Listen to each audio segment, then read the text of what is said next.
We're all trapped in the prison of our selfishness. Comes Rav Pinchas ben Yair and says, I will help you. I release prisoners. I will get you out of your slavery, and you will become a person that loves God and walks in God's ways and all these things. So how does Rav Pinchas ben Yair explain how are we going to get from these things how are we going to get these four characters, these qualities? How are we going to do it? Because like we said, this is you're looking at Google Earth, you're looking at the world.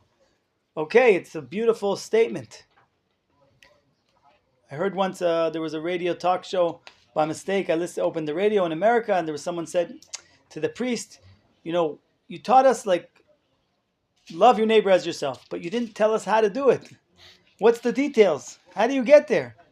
And nobody knows this about the Gemara, where it says when the convert asked Hillel to tell me the whole Torah in 1 foot, what did he say? Let's say, what you don't want done to you, don't do to others. But what else did he say?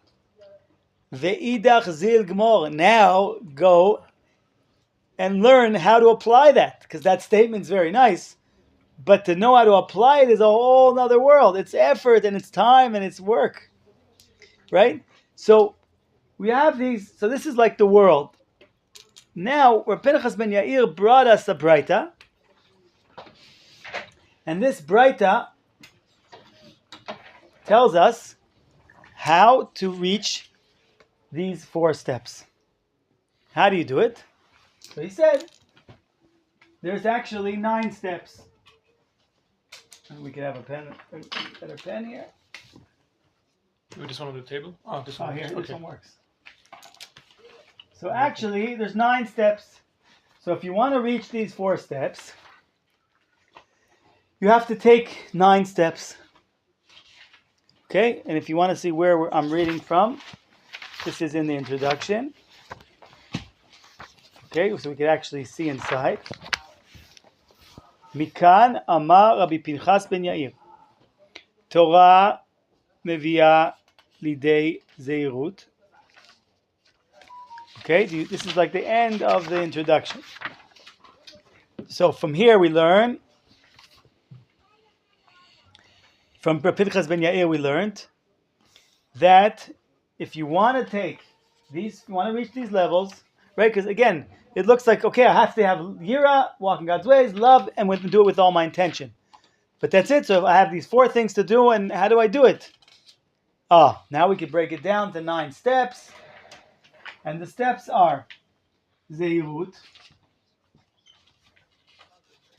Zrizut, Nekiyut, Prishut, Tahara, Hasidut, okay, and so on. So there's 9 steps. 7, 8, and 9. Good question. Let's see if you can find it. And what's Tahara, we said Hasidut. Parsit? What's that? Prishut. Prishut. Right here. So let's keep going. What are the 9 steps? We said Hasidut, and then there's Anava, Yirat Chet, Anava, Yirat Chet, and Kedusha. Okay?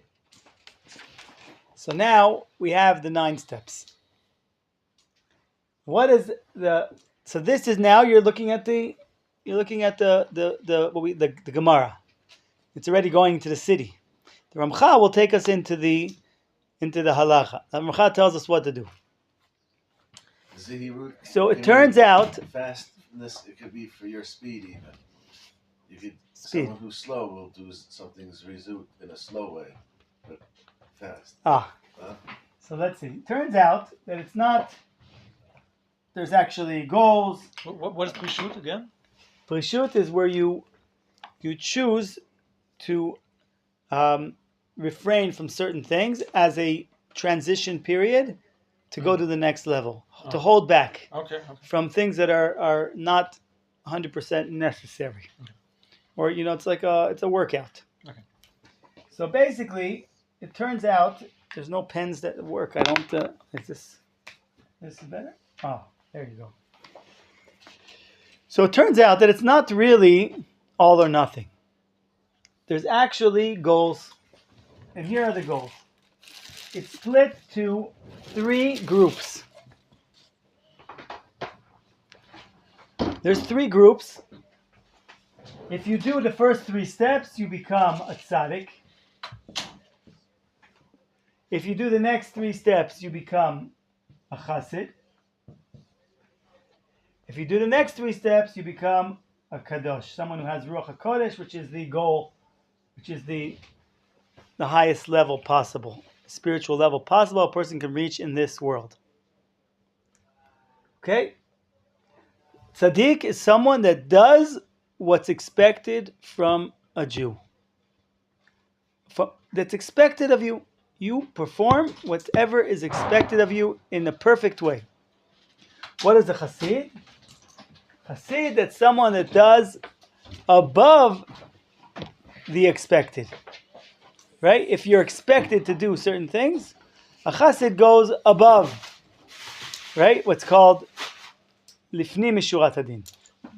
I don't have to do it, but I'll do it. Like as if your father comes home and says, I'm thirsty, please give me a drink. So you go and you get him a drink. That's a tzaddik. A chassid says, wait, if he's thirsty, he's probably hungry also. I'll bring him something to eat. He didn't ask for it, but he does more. In other words, what God asks from us is the basic. You want to go beyond, that's already, you have to be, how do you say, creative. Mm-hmm. And then a kadosh is someone that has no other reality besides serving God. Okay? So we said, if you want to reach the 4 steps of Moshe Rabbeinu, it breaks down to 9 steps. The 9 steps break down to 3 groups. And each group is a goal. And if you have I want to show you something from a siddur. We have, I don't know if you know, on Shabbos we say this prayer. Every Shabbat, before we say Baruch Hu, we say the prayer. Befi Yesharim tithalal, v'divrei tzadikim titbarach, u'b'leshon chasidim titromam, u'bekerev kodashim tithalal, titkadash. Nobody knows who wrote this prayer. It's one of the rabbis wrote it. We don't know who. But this prayer here corresponds to these 3 levels we just mentioned that exist in the book in Messilat Yesharim. Right? What's the first one? First one, Befi Yesharim Titalal. Messilat Yesharim is the book. Befi Yesharim Titalal. Rule number 1, if you want to learn this book, you have to have there's one condition. You don't have to be the greatest person in the world. You have to want to be better. Right? Befi Yesharim Titalal. Hashem is praised as Hashem. It's a wonderful thing. It's very valued to God. The fact that a person wants to become a better person. You want to become a person? Great. You're in the right class. If you think I'm perfect the way I am, I accept myself the way I am. There's no way for me to move forward spiritually. Then you're not in the right book. Right? There's many books out there from Asaf's, from Bilam's school of thought, and they'll teach you exactly how to do that in the way that you'd like. This book, you have to want to be yashar. I want to be directed. I want to just be directly going towards godliness. I want to become a better person. The next one will be divrei tzadikim titbarach. So in the words of tzadikim, God is praised. So now words, as we say, like words are words. It's different between speaking. You could say things, but to live it is very hard. But that's tzadikim. Ubi lashon. The lashon is already the chasidim. A chasid is already, the lashon is inside your mouth. It's something that is an internal world. Ube kerev kadoshim, and in the kerev, which means in your intestines, in your gut, tit kadash. Right? So these are the levels of Mesilat Yesharim. The Tzaddik, the Chassid, and the Kadosh. What could be higher? What could be higher than learning this book and learning how to become a Kadosh and a Ruach HaKodesh? What level could there be beyond? And remember something very important. The Rav Kook, when he came to Israel 100 years ago, arrived in Jaffa and he said, what's missing? Why do I need to build my own yeshiva? There's lots of yeshivas and they're going to grow. Why do I need to build Merkaz Harav? And later on, Machon Meir will grow from that. Why do I need that? He said, because all the yeshivas are learning, they're learning what to do. But they're not learning why you do it. They're not learning the relationship between God. They're not learning emunah. So I need to create a yeshiva where they're going to learn emunah. And the first book that's going to in the curriculum, in the program of emunah, the first book is going to be Messilat Yesharim. So when you want to learn, is it too dark? Perfect. Yeah, because it's too bright of a. Yeah, nice. I think I have some. It's great. My wife's a photographer, so she's very sensitive to light. Yeah, me too. I'm very sensitive because of. Perfect. So, what could be? So Rav Kook said, and we're going to learn emunah. The first step of learning emunah is Mesilat Yesharim. What could be higher than a person lifting the highest spiritual level that a person can reach? What could be higher? B'makelot revavot amcha beit Yisrael. The connection that a person can have to the nation of Israel, there's nothing greater. There's nothing higher. As high as Moshe Rabbeinu was, when the Jewish nation fell, God said, Lech red k'shechet amcha. Now you fall. It's like a pyramid. You reach the highest level, but it's only because you're standing on the backs of the nation. The nation's down, you're down. Until all the nations uplifted, there's not going to be prophecy. The Rav Kook at one point says, Rav Kook writes in his diary, I was scared because I felt like I was prophesizing. Am I a false prophet? There's no prophecy till the Jewish people are uplifted. And he says, no, this is a spark, a taste of what's coming. So he feels like there is this level of we're being uplifted. So it's not prophecy. It's like, you have a tree and a little branch grows from the side. Unwanted, unplanned tree grows from the side of it. So there's something, but it's not prophecy. That's our potential. So the first class, like a first stage of emunah, is learning Mesilat Yesharim, and then you start learning Kuzari and the Rambam and the Rav Kook and many other and Maharal and all kinds of other subjects that talk about the klal. But just keep that in mind because obviously that's where we want to reach. We want to go. We want to reach these levels. But we're starting off with learning how do we grow. So basically, we are going to learn how to become a tzaddik. Because every Jew is obligated, when you get to 120 or 180 and you go to heaven, they say to you, did you become a tzaddik? And you're supposed to say yes, because that's what was expected of you. So how do we? So basically, in the yeshivot of Rav Kook, they only study the first 3 steps, and then on our own we study the rest. Or with the chavruta you study the rest. But the classes are always taught of the first three characters. So, and that's what we did. This now we went. So we almost finished the cycle, and we go back. And again, like we said in the beginning of this book, it's not a book of wisdom. It's a book of a workbook. So it's something you need to repeat and learn over and over, and remind yourself and go deeper. It's a very important book that you need to learn your whole life. Okay, now so let's focus on. We're just going to focus. The goal of this class is an introduction class. We're going to start chapter 1. Hopefully, at least read a few words. But I want to just explain the layout and the goals of the book. And like we said, the main goal of the book is to become a person that has Ruach HaKodesh. This is a guidebook on how to become a person that is Ruach HaKodesh, the one level down from prophecy, the highest spiritual level a person can reach. So why we learn only this? Because we want to become a tzaddik, but we need to learn everything because we need to know who are the people that are tzaddikim that we need to be attached to, that we need to be connected with. What is the journey they went through? What's the process that they went through that they became these people, these holy people.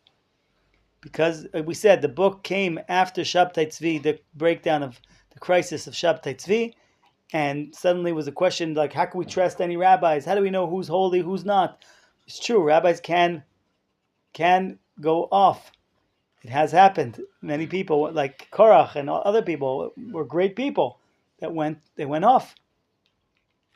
I was just learning today about in the Daf Yomi about Avshalom. He was a Nazir. He was like he didn't cut his hair because like it's a holy person is a Nazir, but they made mistakes. So this is what we learned. So now let's just understand the layout. I'm just gonna we're gonna focus now on these three. So, and this is what I'm telling you now is the layout for the whole book, and it's important to understand how it works. So every one of these steps, of these characters, and the Ramchal, based on Rav Pinchas ben Yair, he chose why, like, if you had to choose, why start with these characters? And the answer is that, like, if let's say a person saves the life of the queen of the king, and the king says, "What do you want? I'll give you money. You can be a minister. You can be the head of my army. You could be you could run the whole. You could be. I'll give you any country you want to be in control of, the king of the world. Or you could marry my daughter. Oh, I want to marry your daughter. If I marry your daughter, I have everything." So the Ramchal, these are the key characters. If you could learn Zehirut, if you could learn Zrizut, and if you could learn Nekiyut, if you could learn these three characters, you are a tzaddik. You are a person that is doing what he's supposed to be doing, and you're in a very high level. When I was 3 years old, I met a tzaddik named Amshnav Rebbe, a very holy man, and he said, "What do you want to do when you're big?" I said, "I want to be a tzaddik." He said, "Wow, it's a lot of work." So I'm now 46. My whole life, I still have the same goal. I want to be a tzaddik. I want to be able to live these three things. And it's not simple. So let's explain how they work. So every character that we want to acquire has four parts. Number one is klal, is understanding the overview of the character. So right, if we're mentioning Zeirut means to pay attention, means to basically release or uncover your freedom of choice, your ability to act out of choice and not out of habit or impulse or lust or desire or pressure or whatever it is. So that's, first of all, understanding the overview. Then the detail. Well, now what do I have to do? Okay, I know the big picture. The order is very important, and this is also important to know for every Torah learning that you learn. If you learn Gemara, don't jump into the details. Learn the subjects, the subjects, the overview, the concepts, the big picture. See the big picture. Understand where it comes from the Torah, and where does it come from.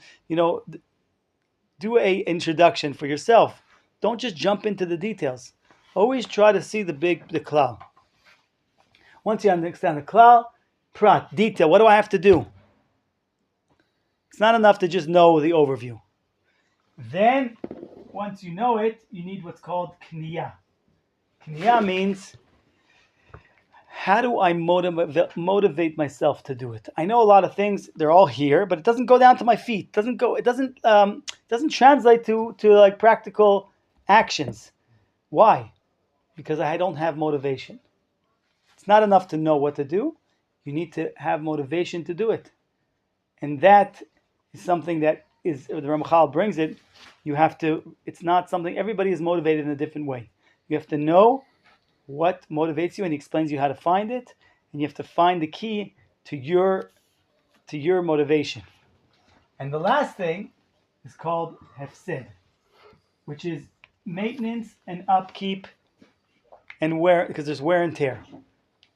You got it, you understood the overview, you knew what to do, right? You understood the overview, you know what to do, you got motivation, you got it, right? You got married. You understood the importance of being married, having children. You found a wife. You got married, and then you're having a hard time. Why? Because there's maintenance and upkeep. A person thinks that it's so powerful. This connection is so deep and so powerful, and they're blinded by that experience, and they think that there's nothing I need to do. And the answer is, if you don't take the measures and steps of upkeep, of speaking every day, of going out, there's so many challenges with children and work and this and that, you could lose sight of each other, and then it's gone. So there's upkeep and there's maintenance. That's with your relationship with your wife, but there's also a relationship with God, with your spiritual relationship. A person comes here, Machon Meir, and you're excited and you're on fire and you're passionate about it, and then you go back to life and the passion's gone. And many people think that that's just a given. That's just it's expected. That's the way it is. You get married and you go and then you're miserable your whole life. Or you're young and you're excited. You're in yeshiva and you go back to life and then you just lose that passion. The answer is that's not the case.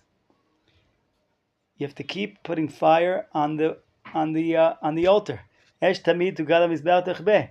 Keep putting wood on the fire, and that passion, that fire can keep being alive all the time. You're not just helpless, right? I fell in love. I fell out of love. How is that? So it was happiness. Something happened to me, and now I'm happy. No. Happiness, like we said, is a choice.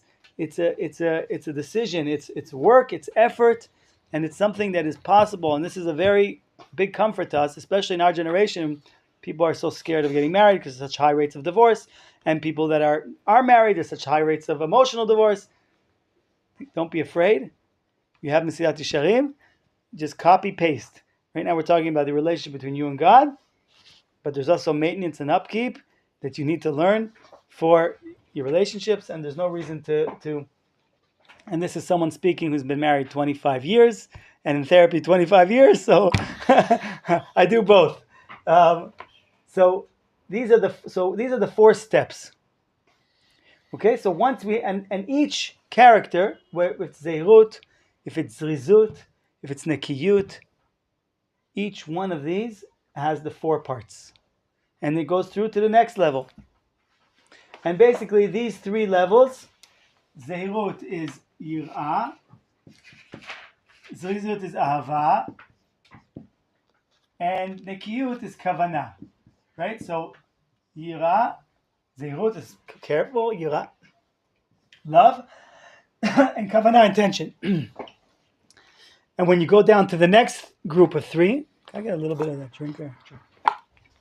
When you go to the next group of 3, so that would be fear or okay, no, we call admiration. Admiration or awe. For what? For God. For God. Okay. For God. This is the pasuk that says that fear is the beginning of wisdom. No, this is from the pasuk of Moshe Rabbeinu, where he says, "Ma Hashem Elohecha shoel mimach." What is God asking from you? Ki'im le'ira. God doesn't want anything else but for you to have admiration of Him. Okay, like in other words, I'm involved in my eating, my own little computer game, and God's involved in giving and sharing to the whole, and taking care of the whole entire world. He's the king of the world. His whole concern is how to give and share to the world. So how do I become partners with that? I want to get out of my little computer game, and I want to be also part of that. Okay, so start developing your character. Start working on becoming balanced. Anger, sadness, all these things, right? All the jealousy, the whole list of the characters. And then you can come to love God. So basically what I'm saying is Zeirut, Zirut, Nekiyut is Yira, Ahava, Kavanah. And then it goes to the same level, on the next level. In other words, it's like a spiral. It's the same thing. That these 3 are the same thing as these 3. It's just on a higher level. Right? So if you have Prishut is Yira, Tahara is Kavanah, and then Chasidut. So these are the three things that the book is teaching us. Okay? So that's basically, with that, we finish the introduction. And the Ramchal says, "V'lo tishakach mimenu chavotenu lefanav." And this is what he writes. And the Ramchal writes here at the end. So I wrote this book, Al pi habraita azot, iskamti lechaber chibur. I decided to write this book. Lelamed la'atzmi, to teach myself. Ve'leazkir la'acherim. Tna'ei ha'avodah shlema le'malgatem, the different levels of serving God, which is amazing. Look how humble the Ramchal is, that he says that this I wrote for myself, to teach myself.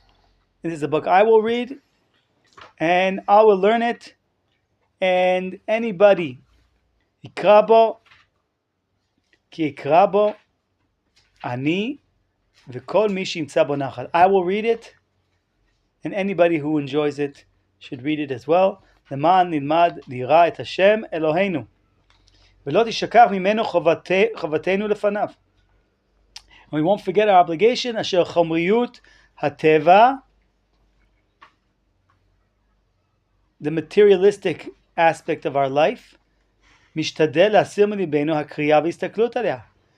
The materialistic aspect of our life tries to pull us away from remembering these things and reading these things that we're going to learn. And when we read it, it will, יעלה זיכרוננו, we'll remember again, and we'll become יאירנו, aware, אל המצווה עלינו. Right? So then he brings David HaMelech, הורנו השם דרכך, ההלכה בעמיתך, ויחד לבי לירא את שמך. So, Amen, Ken Yeh Ratzon. So that is the introduction. Now, with that, we move to the first chapter. Okay, I'm going to erase this. Is okay? I can erase it. Okay. Now, again, like we said, the Ramchal is the master of systematic, organized, very systematic, organized program on how to get close to God. Everything is goals and sub-goals, right? The master of seder, organization. Okay, you have a big goal. Let's break it down. Small goals, right? This level, this step will lead to that step, right? You want to do 100 push-ups, right? We'll make you a very organized workout system program, and you'll get there slowly, no problem.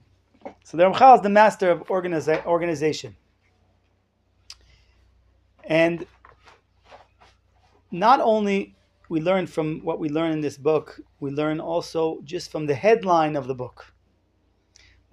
So the first thing, introduction for the first chapter.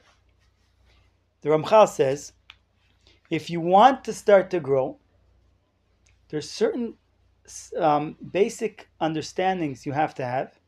If you don't have these understandings, we can't move on to start working on the certain basic, fundamental understandings that if you don't have, you cannot move forward.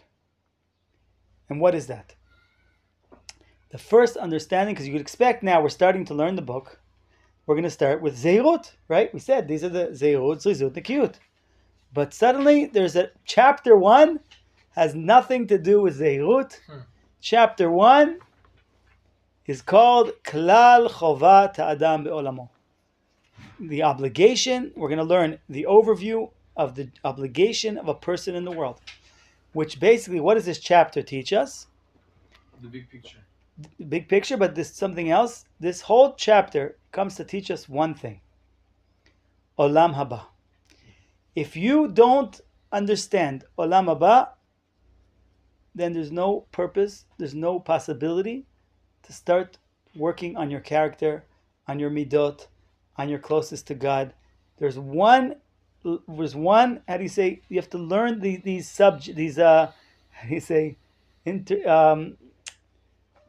foundation. You have to have the foundation that I can even talk to you.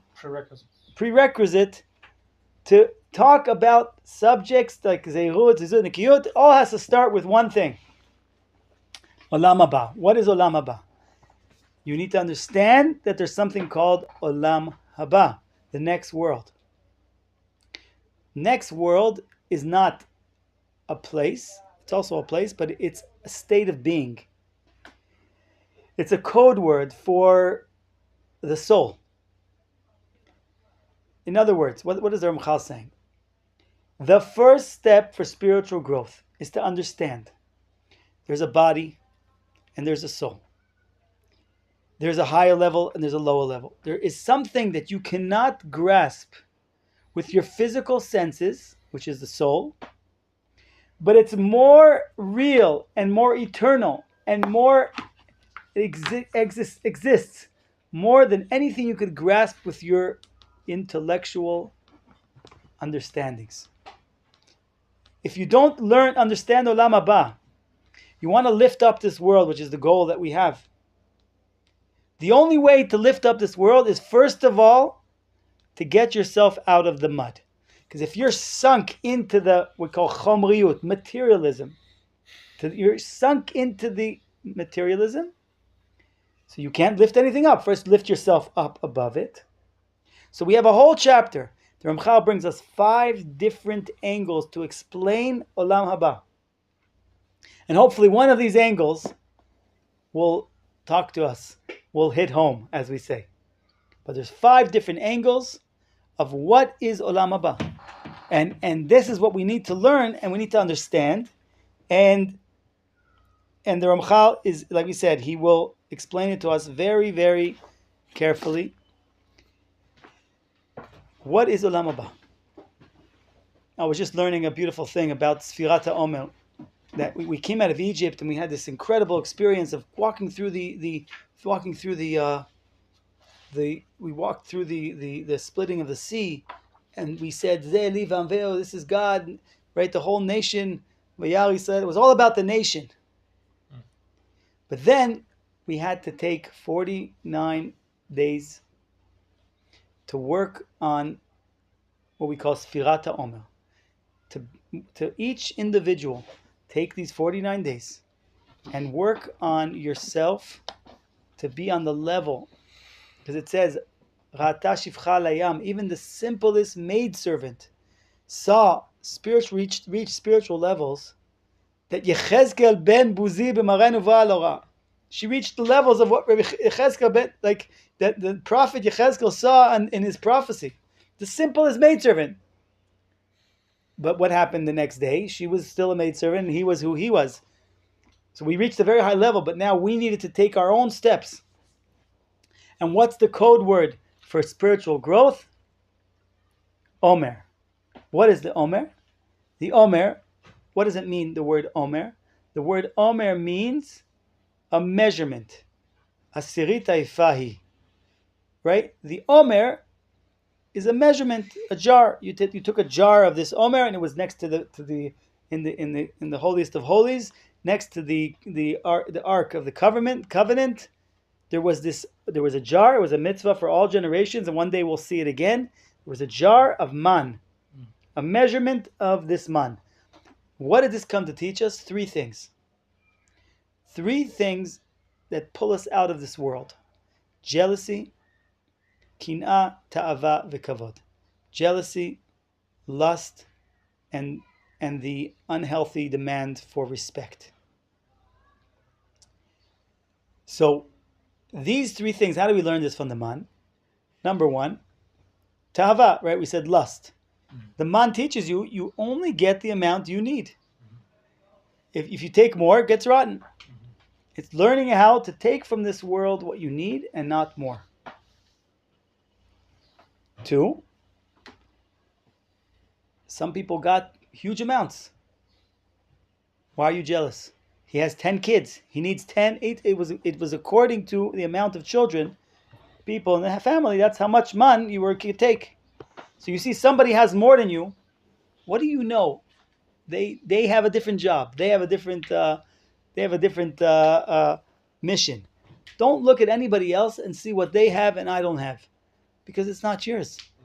God tailor-made everybody what they need to do their job in this world.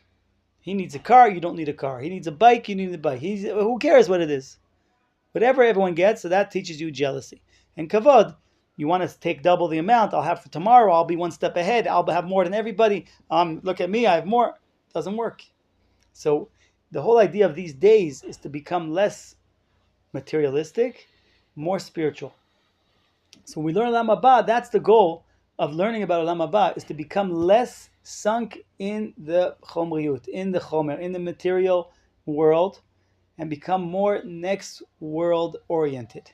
And this is the without understanding these certain basic concepts of Olam Haba, there's no possibility to continue to work on this program of getting close to God. You need to understand what is Olam Haba. It's a fundamental. Okay? So the Ramchal starts off, and the Rav Kook said that on every line in this book you could write a whole book, and even on the introductions, even on the headlines, are very important. So what do we learn from the first headline? Klal chovat beveu klal chovat adam be'olamo. Just one thing, an obligation. What's the obligation of? It should say, let's learn about the obligation a person has in his world, right? Ba'olam, it should say the obligation the person has in the world. Like you're in the world and you're a person. Why does it say in your world? First rule, don't look left or right to try to see he's doing like this, so maybe I should do like that. You have to know where you're standing in your spiritual world. What are the steps you have to take to grow, to become a better person? And you have to know, what's my next step? Like we said, someone during Corona came to Rabbi and said, Rabbi, there's Corona, it's such a terrible thing. What do I have to work on? Work on the fact that you don't know what you have to work on. Because a person should be aware, and you should know where your weaknesses are and where your strengths are. You should know what you're working on. Right? Every person should know where am I weak, where am I strong, and how am I going to make my weak points better, and how am I going to make my strong points better. And that should be that's the basics expected of a person. And balance, and don't compare yourself to anybody else. It's very hard because the world that we live in, the school system that we live in, is all based on what is the average kid know by like at grade 1. Average kid. But you have kids that are over average, you have kids that are under average. So the kid that, right, let's say 10% are under average, 10% are over average. Who are the kids that are on the street and are kids at risk? Are the kids over average and the kids under average? Because what happens? The kid over average doesn't need to do anything. He learns 5 minutes and gets 100 and everybody praises him and the teacher calls the parents to say how great he is. The other kid prepares 5 hours and fails, and the teacher calls to say how bad he is, right? And that's not true. It's right, especially in the Torah world, we say Adam la'amal yulad. A person was created for effort. God does not measure when you go to heaven. Okay, how many pages did you learn? No. God measures how many hours did you learn. How many hours did you learn? It makes no difference how many pages you did. And did you maximize your potential? Right? Bitul Torah is learning something less than what you're able to learn. I'm able to do something more and I'm doing it less. That's, of course, it's not just that you're not learning Torah. Even when you're learning Torah, am I doing my maximum? Am I learning on the level that I could be learning? Or am I being lazy? Am I not? So first of all, we said in your world. Be'olamo, not in the world. We don't care. We're not looking to see what other people are doing. We're involved in our work, in our expectations based on our abilities. That's number one. Klal chovat adam be'olamo. This is another one. Another very important thing to understand.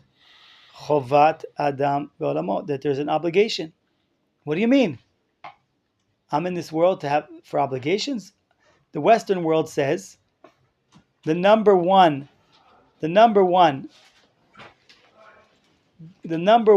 fastest growing disease is depression. Oh. Why? Because people have money, people have work in North America. In North America, they have work, they have money. What happened? What's the problem? The answer is what they say the purpose of the world is to have fun, to enjoy yourself. So it's an amusement. I go to an amusement park. They say the world's an amusement park. I came to the amusement park. I'm not having fun. I want my money back. Right? It's not. What do you mean? It's not fun. If your goal is that we're in this world only to have fun, this is very hard. This world. because that's not what the purpose of this world is. The Ramchal says, you have obligations. You have debts to pay. So now, if you tell yourself, I'm in this world for work, I'm in this world to pay my debts, I'm in this world and again, it's a wonderful thing.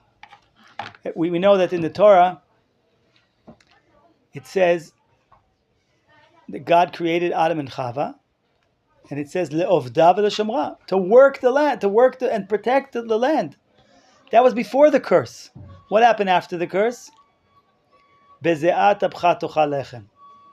After the curse, the work became something that you're sweating, that you don't enjoy, that when you choose your job or you choose your profession based on what's accepted in society. Oh, high tech, they make the most money there. I'm going to high tech.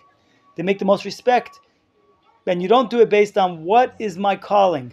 What are the gifts that God gave me, the talents God gave me, the passion God gave me, and based on that, so when a person works in a job that he enjoys and that he feels he was created for, there's no sweating. It's enjoyment. It's like there's a story of the Maggid of Dubna was great at giving parables, and he said a story that there was once a wealthy man came to he came with his boat with all his merchandise, and he looked for somebody. He said, "Hey, you, can you carry my package take the package, bring it to me. Bring it, put it over here, and then come to me, and I'll give you the money." Okay? The guy comes, knocks on the door, sweating. Wow, that was hard. Pay me. No, I'm not paying you. Why? Because you took the wrong package. How do you know? Because you're sweating. My package was small diamonds. If you're sweating, you took the wrong. He says, "You're right, I took a huge, heavy bag. You took the wrong package." So, the serving God, the package, this concept of fulfilling obligations, chovato, that I have obligations, I'm here to fulfill it, and it should be a joy. It should be like you are, as long as you are doing the thing you're built for. Like I said, you don't jump too fast, especially if you're Baal Tshuvas. A Baal Tshuva, you start growing. You make goals and you move forward based on when you're ready, and you go slow, and you take on more things as you go. There's no obligation to be sweating and suffering, and this is not the purpose of the way God created it. He created all these things for it to be good for us. Yes, we said the Chavat Avavot, the first book was written 1,000 years ago. The Ramchal is 300 years ago, but the Chavat Avavot, the book Duties of the Heart, it's also based on the same pasuk of Moshe Rabbeinu. What does God expect from you? That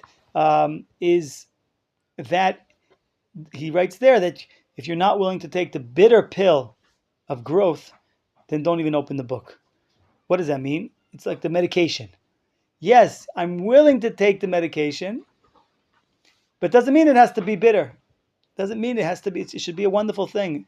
A person who should be so happy that they're paying debts. They had a debt. They paid a debt. Well, it's true. I don't have the money now, but I feel so good that I paid the debt that I had. Like, that's why I'm in this world. I was brought into this world to pay my debts, to be responsible, to do the right thing. What a wonderful feeling to be able to pay what I owe. I have obligations. I didn't just arrive in this world on my own. There's a past. I have parents. I have great grandparents. They started certain things I need to fix. It says in the Gemara, how can it be? It says that God poked avon avot al banim al shirashim. How can it be? It says that God punishes the children for what their fathers did and what their grandparents did. So the Gemara says two things. Number one, it says shomer mitzvotav lo'ahavav le'elef dor, that God gives the reward for 1,000 generations. So yes, it comes with good, it comes with bad, but the bad is only 3 generations. The good is 1,000 generations. So the good is much more than the bad. Number two, second answer, it's only b'machzik maaseh avotav biyadav. If you continue doing the negative things your parents did, then you get punished for your father and your grandfather. But you have the ability to to change the cycle of, how do you say, the vicious cycle of doing exactly what your parents did and exactly what your grandparents did, and it takes a lot of work and a lot of effort. You have the ability to say, no, it stops here. So you see yourself as there's obligations. I have things I need to fix for the past and for my present, and I have enough things of my own that I need to fix. But I have obligations, and that's a wonderful experience. And that's the introduction. We didn't get too far, but we did the first few lines. And next week we'll continue, God's help, to learn about Olam Haba, to become uplifted, so we could lift up this world. Thank you so much. Shabbat Shalom.